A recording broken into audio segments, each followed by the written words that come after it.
नमस्कार, मैं हूं संजय शर्मा। आप देख रहे हैं 4 PM यूपी। अमेरिका ईरान से डर रहा है और मोदी जी 4 PM से डर रहे हैं। पहले नेशनल चैनल बंद कराया, फिर उसके बाद हमारी एंकर है फिजा, इंस्टाग्राम पे बहुत वायरल होती है। 3,000 से और 90,000 उसके एकदम अचानक फॉलोअर हो गए। तो उसका ये जो आप उसका वो इंस्टाग्राम का लोगो देख रहे हैं, सीन देख रहे हैं, इसने इंस्टाग्राम पे रील डाल दी कि 4 PM क्यों बंद कराया गया। सरकार ने इसकी इंस्टाग्राम पे रील बंद करा दी। चैनल ही नहीं 4 PM, केवल इंस्टाग्राम पे अगर एंकर रील डाला वो भी बंद है। अभय दुबे जी से मैंने पूछा कि मुझे खुश होना चाहिए या दुखी होना चाहिए कि मेरे पीछे ऐसे मेरे पीछे, मेरे चैनल के पीछे, मेरे एंकर्स के पीछे सरकार पड़ गई है। मैंने पूछा कि ईरान ने जो हालत खराब करी है, अमेरिका में इस्तीफे शुरू हो गए, ये कहाँ जाकर रुकेंगे। और आपसे रिक्वेस्ट है, मैं अभय दुबे जी के पास आपको ले चलूं, उससे पहले मुझे अब आपकी मदद की बहुत जरूरत है। आजकल मस्ती भरा मैंने एक ब्लॉगिंग शुरू करी है। ये जो लोगो देख रहे हैं, जस्ट संजय, तो मेरे खातिर अगर आप मेरा साथ देना चाहते हैं तो 2 काम कर दीजिए मेरे लिए इस घड़ी में। यूफोर्पियम के साथ साथ आप यूट्यूब पे जस्ट संजय डालेंगे, ये लोगो आएगा। एक सब्सक्राइबर का बटन दबा दीजिए, सब्सक्राइब करिए। मैं दिन भर की बातें आपसे करूंगा, मुझे खुद अच्छा लगेगा। दूसरे नीचे ज्वाइन बटन है, इसको दबा के थोड़ी आर्थिक मदद कर दीजिए। मुकदमा लड़ना है सरकार से, लंबी लड़ाई लड़नी है, तो आपका साथ भी जरूरी है। चलता हूं अभय दुबे जी के साथ, बहुत शानदार बातचीत है, जरूर देखिएगा, आपको बहुत अच्छी लगेगी। ईरान इजराइल के युद्ध की और ट्रंप की घिनौनी हरकतों की वजह से क्या क्या परिणाम हो रहा है, और मोदी जी को बुरा लग रहा होगा, नहीं लग रहा होगा कि उन्होंने माय फ्रेंड ट्रंप क्यों कहा। चलते हैं अभय दुबे जी के पास। 4 PM न्यूज नेटवर्क में बहुत बहुत स्वागत है अभय दुबे जी आपका। मुझे लगता है आप भी हमारे ज्योतिषी जो है राजीव नारायण शर्मा की तरह, आपकी भी भविष्यवाणियां सही होती हैं। आपको मतलब नहीं होता, आपको इंटरेस्ट नहीं है ना ज्योतिषी में, ना आप इन धार्मिक प्रक्रियाओं में भाग लेते हैं, और मुझे पता है कि आपको इन सब में इंटरेस्ट भी नहीं है, ना आप मानते हैं। लेकिन आपने कहा था शुरुआत में ही कि ईरान के चक्कर में अमेरिका निपट जाएगा, ट्रंप की कुर्सी खतरे में पड़ जाएगी। और मैं देख रहा हूँ आपकी भविष्यवाणियां लगभग सही होती होती नजर आ रही हैं। बड़ी खबर यह हुई कि अमेरिका के राष्ट्रीय आतंकवाद रोधी केंद्र के निदेशक जॉ केंट ने अपने पद से इस्तीफा दे दिया। इस्तीफा ही नहीं दिया, उन्होंने कहा कि उनका दिल इस बात की गवाही नहीं दे रहा कि वो इस युद्ध का समर्थन करे। कोई खतरा नहीं था ईरान से, केवल इजराइल के कहने पर ट्रंप ने युद्ध किया। और मेरा मानना यह है कि जो भी थोड़ा बहुत भी नैतिक आदमी होगा, उसका दिल गवाही नहीं देगा कि 150 पौने 200 बच्चियों पर, स्कूलों पर हमला कर दिया जाए, उन्हें मौत के घाट उतार दिया जाए। रोज सैकड़ों बेगुनाहों की हत्या हो रही है। युद्ध किसी भी समस्या का समाधान नहीं है। लेकिन एक सन की राजा इसलिए कह रहा हूं कि उसने अपनी यौन शोषण से छुपी हुई खबरें दिखाने के लिए युद्ध किया, ऐसा पूरी दुनिया में कहा जा रहा है।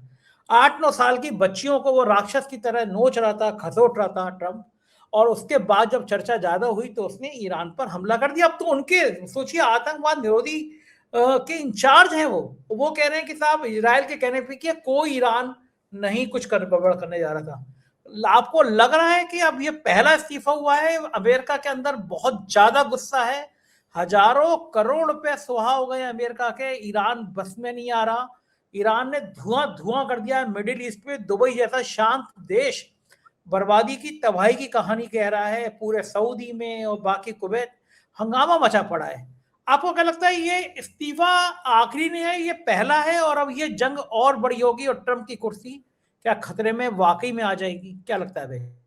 देखिए, जिन जो केंट ने इस्तीफा दिया है वो नेशनल काउंटर टेररिज्म सेंटर के डायरेक्टर थे, और इन्हें खुद ट्रंप ने ही नियुक्त किया था, ट्रंप के पसंदीदा डायरेक्टर थे। लेकिन जाहिर है कि ट्रंप की जो ट्रंप जिस तरीके से अमेरिका में आचरण कर रहे हैं, वो अमेरिका में लोकतांत्रिक रूप से चुने हुए राष्ट्रपति का आचरण नहीं है, बल्कि वो एक निर्वाचन के जरिए जिसने अपने आप को स्थापित कर लिया है, एक ऐसे तानाशाह का आचरण है। और इस बात को अमेरिका में सब लोग समझ रहे हैं। जो केंट के इस्तीफे से भी ये बिल्कुल स्पष्ट हो गया है। जो केंट ने 3 बातें कही हैं, खास बात। पहली बात यह है कि ईरान से अमेरिका को कोई फौरी खतरा नहीं था। ऐसा कोई खतरा नहीं था इसको टालने के लिए या इसकी काट के लिए ईरान पर हमला जरूरी हो। दूसरा, ये युद्ध जो है वो इजराइल और उसके अमेरिकी लॉबी के दबाव में शुरू किया गया। तीसरी बात वो ये कह रहे हैं कि उनका विवेक उन्हें इस बात की इजाजत नहीं देता कि वे इस युद्ध का समर्थन करें और अपने पद पर बने रहें, इसलिए उन्होंने इस्तीफा दे दिया।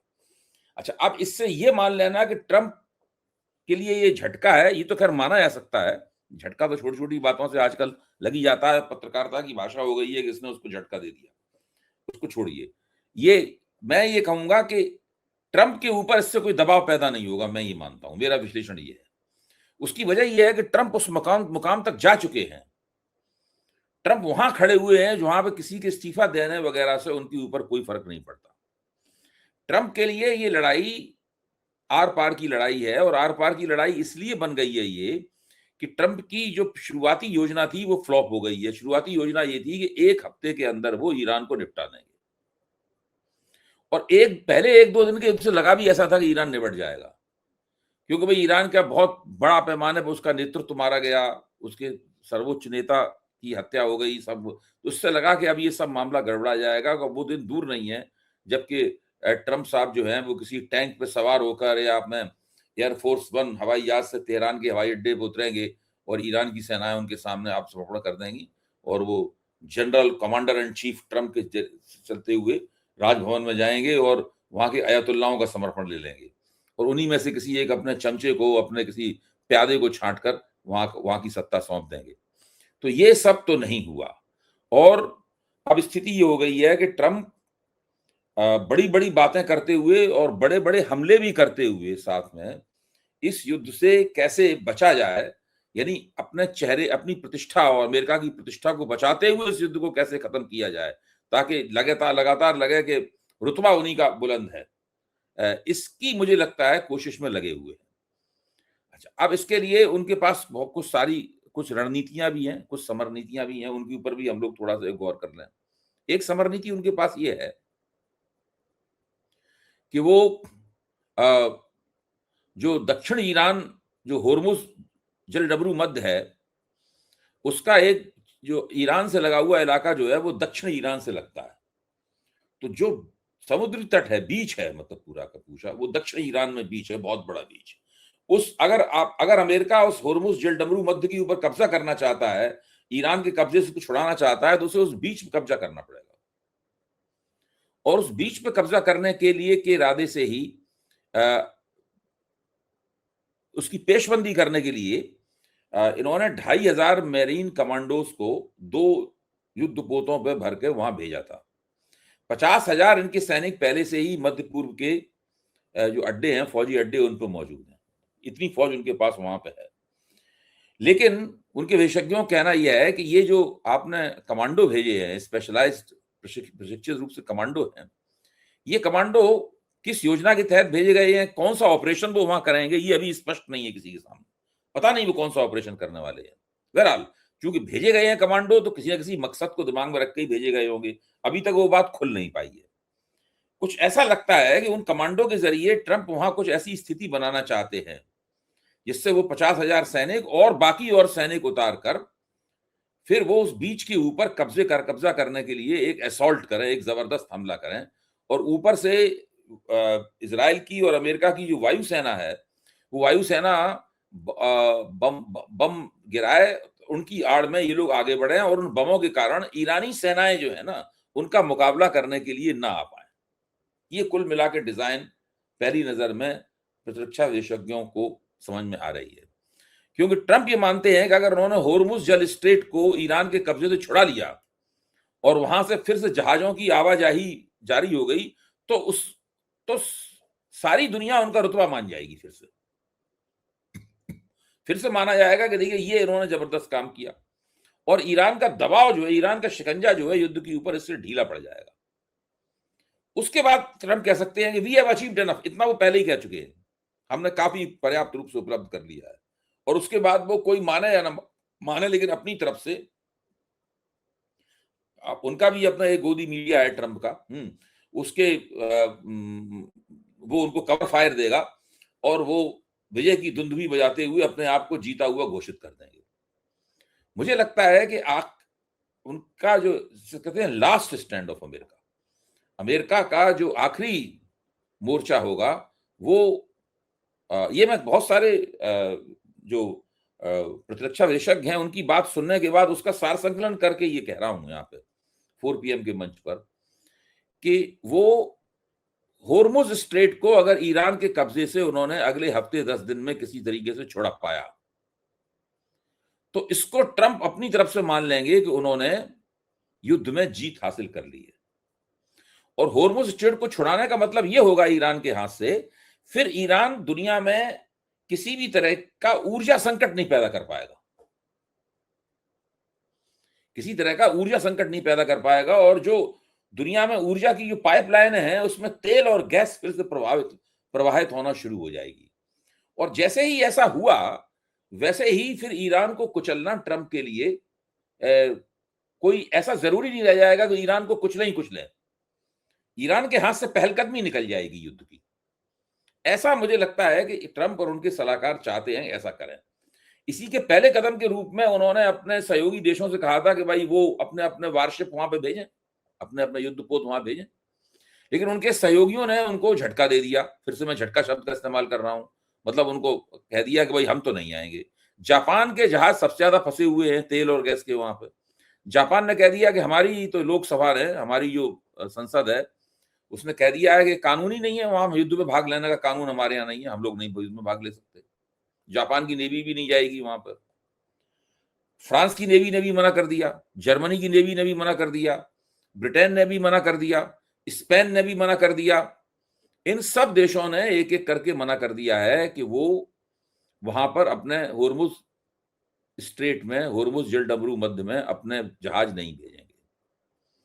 अब ट्रंप के सामने यही चारा रह गया है कि वो किसी तरीके से वो दक्षिण ईरान से लगा हुआ जो वो लंबा बीच है, विशालकाय बीच है, जिसमें कब्जा करने के लिए कम से कम अमेरिका को 1 से 1.5 लाख सैनिक उतारने पड़ेंगे वहां पे, और ऊपर से उसके कारपेट बॉम्बिंग करनी पड़ेगी, हवाई जहाज जम के बॉम्बिंग करेंगे वहां पे, तब कहीं जाके वो हो पाएगा। और उसमें भी हो सकता है युद्ध जो है वो लंबे अरसे तक चले और उसमें अमेरिका के 10-20 हजार लोग मारे जाए। अगर ट्रंप ने इसके लिए तैयार कर लिया है, अपने आप को इस हद तक जाने के लिए तैयार कर लिया है, तो ये अब हफ्ते 10 दिन के अंदर ये चीज होने वाली है। क्योंकि मैं ये मानता हूं कि ट्रंप इस तरीके से युद्ध छोड़ के तो नहीं आएंगे, मतलब वो कुछ इस तरीके से जाएंगे ताकि वो कह सकें देखो हमने ये कर दिखाया। हो सकता है हम उस पर आलोचना करेंगे, आपने पहले जो कहा था वो तो ये नहीं है, रिजीम चेंज आपने नहीं कर पाया, आपने हुकूमत नहीं बदल पाई, आपने उनका बिना शर्त समर्पण मांगा था, वो भी सब आप नहीं कर पाए, तो वो हम सब उनकी आलोचनाएं करते रहेंगे। जिससे हम लोग मोदी जी की आलोचना करते हैं कि नहीं भाई वो 15-15 लाख का उन्होंने खाते में भेजा था, नहीं भेजा, अब मोदी जी उसका जवाब ही नहीं देते। तो ट्रंप, मोदी जी कहते हैं भाई हम तो हिंदुस्तान पे हुकूमत कर रहे हैं, हमने 3 चुनाव जीत लिए, तो अब उस बात का क्या मतलब रह गया। तो ट्रंप कहेंगे हमने होर्मुज जलडमरू मध्य जो है वो ईरान के कब्जे से छुड़ा लिया, हम जीत गए। और वो वास्तव में उसका एक मतलब तो ये भी होगा कि जो दुनिया का 20% तेल और 20% गैस वहीं से होकर गुजरती है, भारत का तो 50% तेल वहां से होकर गुजरता है। तो उससे अमेरिका का लक्ष्य जो है वो ट्रंप दावा कर पाएंगे कि हमने पूरा कर लिया है। मुझे लगता है कि ये रणनीति, इस रणनीति पे अमल करने के बारे में इस वक्त सोच रहे होंगे, और पूरी उनकी पेशबंदी इसी लिहाज से हो रही है। अच्छा अभय जी, एक भी डेड बॉडी अमेरिका में आती है तो पूरे अमेरिका में गुस्सा लोगों का नजर आता है। 6-7 सैनिक तो ऑन रिकॉर्ड आ चुके, डेड बॉडी आ गई वापस, लेकिन ये जो बीच में 1-1.5 लाख सैनिक भेजने का खतरा है, अगर कोई एक मिसाइल, कोई एक ड्रोन, इसमें तो 20,000 मारे जाएंगे कम से कम संजय जी, इसमें तो 20,000 मारे जाएंगे। अमेरिका सहन कर पाएगा 20,000 सैनिकों की मौत? वो बहुत बड़ा खतरा है इनके ट्रंप के लिए, इसमें कोई शक नहीं। लेकिन एक ये भी है कि अगर वो इस डर से कि वहां पे जो डेड बॉडीज आएंगी, जो बॉडी बैग्स आएंगे, इससे हमारी राजनीति के ऊपर बुरा असर पड़ेगा, इस डर से अगर ट्रंप ने कदम अपना पीछे खींच लिया, तो अमेरिका का जो द्वितीय विश्व युद्ध के बाद से जो प्रभुत्व बना है वो प्रभुत्व ही नष्ट हो जाएगा। फिर अमेरिका की कौन सुनेगा? जो कोई अमेरिका जिससे हटेगा, लोग उसको सिगट्टा दिखाएंगे कि जो करते बने तो कर लो, ईरान का तुम कुछ नहीं बिगाड़ पाए, हमारा क्या करोगे, वहां से अभी हार के आ गए, हमसे हट रहे हो, इस प्रकार की बात होने लगेगी। तो ट्रंप को कुछ ना कुछ तो करके दिखाना ही है। तो अभय जी, क्या रूस और चीन खामोश बैठेगा? अमेरिका के इतने बड़े प्रभुत्व को होने देगा?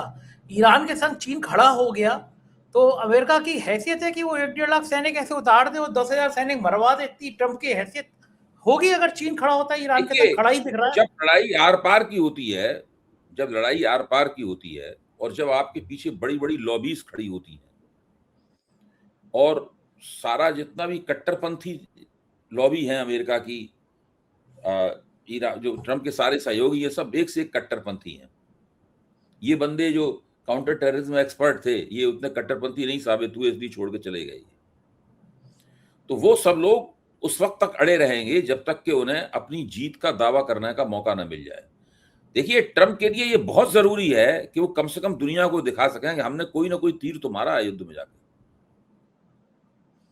अगर वो बिना ये किए हुए वापस आ जाएंगे तो उनकी राजनीति भी खत्म हो जाएगी, इतिहास में उनका नाम भी कूड़ेदान में, इतिहास के कूड़ेदान में फेंक दिया जाएगा और अमेरिका का दुनिया की चौधराहट जो है वो समाप्त हो जाएगी। अमेरिका की चौधराहट, इस सबको बचाने के लिए उनके पास एक ही चारा है कि वो कुछ करें और उसमें अगर कुछ लोग मरते हैं तो मरें। अबे जी, पिछले, अगर मैं आपसे कहूं कि पिछले 10 राष्ट्रपति याद कर लीजिए अमेरिका के, तो अमेरिका का इतना जोकर, इतना बात से पलटने वाला, इतना यौन शोषण का आरोपी, इतना बदनाम कोई राष्ट्रपति हुआ है जितना ट्रंप हो गए? कोई नहीं हुआ। देखिए, ट्रंप जो है अमेरिका के सबसे बुरे और घटिया राष्ट्रपति है, इसमें कोई शक की बात नहीं, और इस बात को ट्रंप भी मानते होंगे मनी मन है।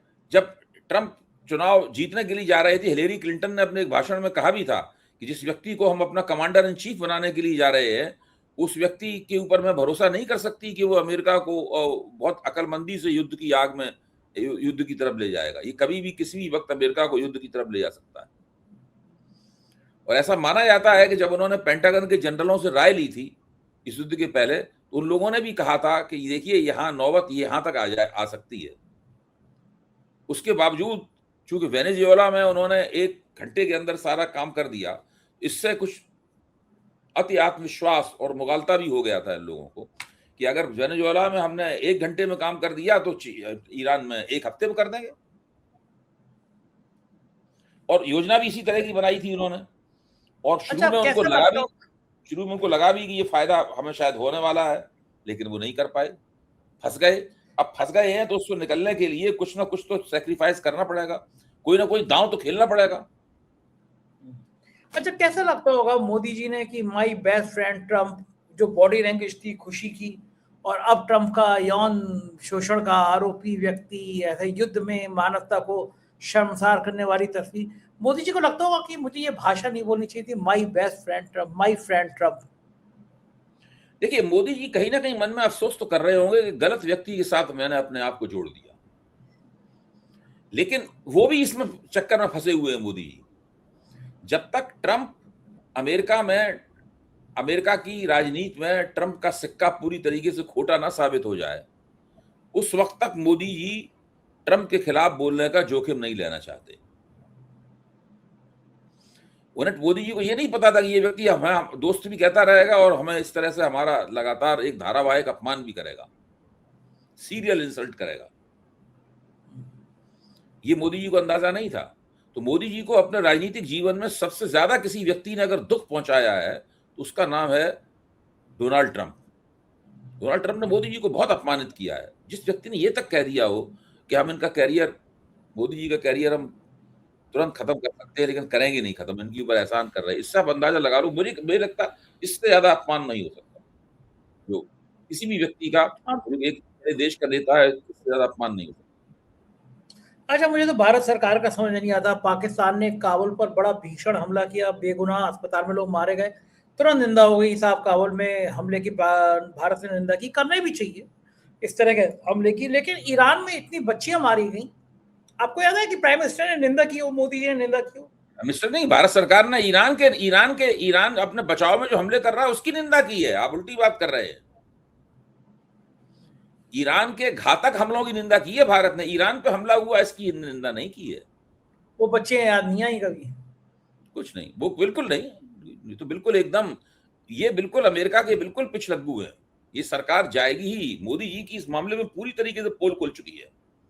अब तो टीवी पे lieutenant major general Vishambar Dayal ने टीवी पे बोला है कि ये हमारा 56 इंची जो है वो तो पड़ा हुआ है सामने, साष्टांग दंडवत पड़ा हुआ। तो ये इस तरह की बातें की जा रही हैं। मुझे याद आ रहा है कि पूरे देश में मजाक उड़ रही है। अब मैं हमारे यहाँ की उधर दूसरी गैस की लाइन देखिए आप, गैस के सिलेंडर की लाइन लगी पड़ी है। हमारी एंकर है आकांक्षा, बड़ी बहादुर लड़की, वो गई कैसे एनसी के बाद से, एक सज्जन खड़े हो गए कि मैं भी पत्रकार हूँ, क्यों कर रहे हो कवरेज। यानी कि मुझे लग रहा है सरकार ने पत्रकार भी हायर करनी है कि गैस के सिलेंडर की खबर ना करे। दूसरी तरफ मेरे बहुत स्मार्ट जर्नलिस्ट है, बहुत तेज तर्रार जर्नलिस्ट है फिजा, मेरे यहाँ के 3000 लोग उसको इंस्टाग्राम पे वो फॉलो करते थे, अब 90,000 लोग करते हैं। उसने एक रील बना दी केवल कि 4 PM से डर गई सरकार, कैसे बंद किया चैनल। आप सोचेंगे मेरे को बंद करें, मेरे चैनल को बंद करें, फिजा की इंस्टाग्राम की रील को भी भारत सरकार ने प्रतिबंधित कर दिया। यानी हमारी एंकर की रील से, इंस्टाग्राम की रील से भी सरकार डर रही है। इतनी डरी हुई सरकार, चैनल बंद कर दो, हमारे एंकर की इंस्टाग्राम की रील बंद कर रही है। ये क्या, क्यों डर रहे हैं इतना, ऐसा क्या तूफान 4 PM क्या इनको सपने में डर आ रहा है, क्यों लगता है भाई जी इनको, या आप इतना खतरनाक मुझे लगता है कि 4 PM को एक नमूना बनाना चाहते हैं। 4 PM को एक उदाहरण के तौर पर, एक नजीर के तौर पर पेश करना चाहते हैं कि हम देश के सबसे बड़े सोशल मीडिया प्लेटफॉर्म को बंद कर सकते हैं, तो बाकी लोग भी सतर्क हो जाए, उनके ऊपर भी हमारा हमला हो सकता है। मुझे तो लगता है कि इसके अलावा और कोई बात नहीं है, क्योंकि जिन जिन, ऐसा आपने बता रहे थे कि जिन जिन वीडियो को लेकर उन्होंने आपत्तियां दर्ज की हैं, उन सब वीडियोस का तो राष्ट्रीय सुरक्षा से कोई संबंध है नहीं, कोई संबंध नहीं है। फिर भी वो कह रहे हैं इस बात को। इसका सीधा मतलब यह है कि वो सिर्फ उनको इससे कोई मतलब नहीं है कि उनके पास उनका कदम न्यायपूर्ण है कि नहीं है, या उसको न्यायपूर्ण साबित कर सकते हैं या नहीं कर सकते हैं। वो केवल 4 PM पर हमला करके बाकी इस पूरे जो सोशल मीडिया का बाजार है, सोशल मीडिया प्लेटफॉर्म है, उनको एक चेतावनी देना चाहते हैं। देखिए, जब हम इनको बंद कर सकते हैं तो आप लोगों को, तो आप समझ लीजिएगा आपका हम क्या हाल करेंगे।